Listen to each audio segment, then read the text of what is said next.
প্রিয় দর্শক, আমরা এখন কক্সবাজারের হিমছড়ি পাহাড়ে আছি।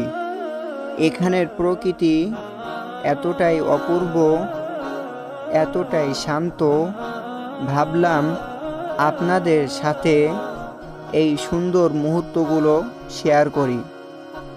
কারণ এই দৃশ্য শুধু চোখের নয়, এটা অন্তরের জন্য একরকম প্রশান্তি।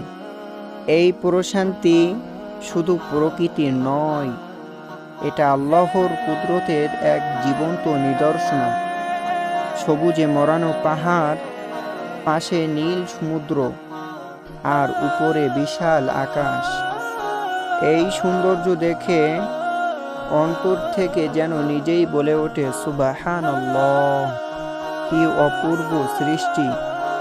প্রকৃতির প্রতিটি সৌন্দর্য আমাদের মনে করিয়ে দেয় এই সব কিছুই একজনই সৃষ্টি করেছেন, তিনি মহান আল্লাহ রব্বুল আলামিন। তাই আসুন সৃষ্টিকে দেখে আমরা স্রষ্টাকে চিনে নেই আর অন্তর থেকে বলি আলহামদুলিল্লাহ।